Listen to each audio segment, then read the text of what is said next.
And this is going to be an incident that occurred Friday, December the 6th, right about 5:30 in the afternoon. At that time, officers from the Northwest Policing District responded to an apartment complex by the name of the Butterfly Grove Apartments located in the 5200 block of North Fresno Street for a report of a shooting victim. When officers arrived, they located 22-year-old Yesenia Mina, suffering from a single gunshot wound to her upper body. The officers encountered this individual as she was being self-transported via private vehicle, by her boyfriend, 18-year-old Andrew Sanchez. The instructions that were provided to those individuals was to stop their vehicle and wait for police and fire and EMS to arrive on scene, and they did in relatively short order. They immediately provided life-saving measures for Mina, which point in time she was transported to Community Regional Medical Center. Unfortunately, Mina did not survive her injuries, and she was pronounced deceased a short time later. What we learned in this incident is that this is a very tragic and a very much preventable and avoidable incident.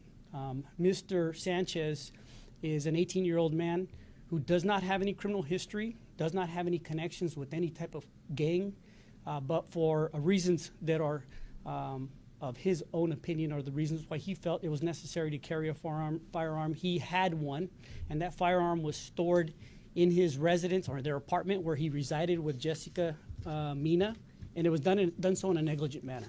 He left that firearm in an area that was accessible to a 2.5-year-old toddler at that location. It's important to note that Yesenia Mina did have two children. One of them was an 8-month-old infant, and the other one was a 2.5-year-old male toddler. As I mentioned, the firearm was stored in a location where the toddler accessed the firearm, and then at some point in time while handling that particular weapon, the toddler was able to manipulate the trigger, and it actually struck Mina as she was lying in bed. Once the discharge of that firearm occurred, Andrew and other roommates attempted to assist Mina by giving her life-saving measures. They loaded her into a personal vehicle, as I mentioned, and were in the process of transporting her to the hospital when they made the 911 call, and instructions were made to actually remain at the location and wait for police and fire to arrive. Because Andrew had this weapon and stored it in a location that was negligent, he was immediately detained. He was transported to the police department, where he provided a statement indicating to us that he was in fact responsible for placing the weapon in a location where it could be accessed. And because of those actions, the incident resulted in the death of an individual.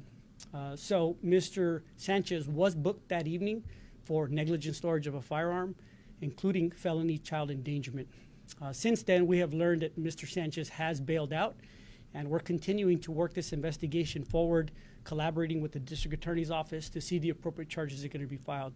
It is important to note that at this point in time, at this stage in the investigation, it appears to be a tragedy.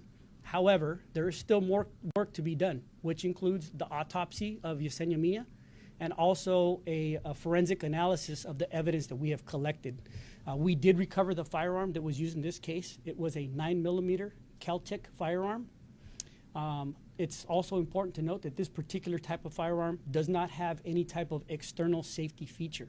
It is a striker-fired weapon, and although the trigger pull is determined somewhere between 5.5 to 6.5 pounds, it is conceivable, and it has happened in the past, where children have accessed the firearm and had sufficient strength to manipulate the trigger. And all indications at this point indicate that that is in fact what happened. So I can tell you that the Fresno Police Department is deeply saddened by this type of tragedy that's devastating and definitely serves as a stark reminder of the significance and importance of being able to properly store your weapon and do so in a manner that children do not access it.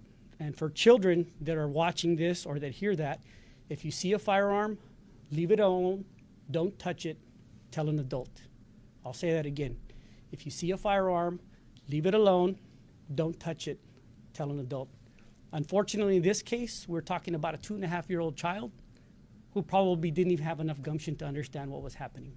So Tragedies such as this, as I mentioned, they cause a ripple effect for the loved ones, and they leave an indelible mark on our community and for the family that's been affected at this point. So, even though the investigation is still ongoing and we have not definitively come to a conclusion, that's the way that the direction is going thus far.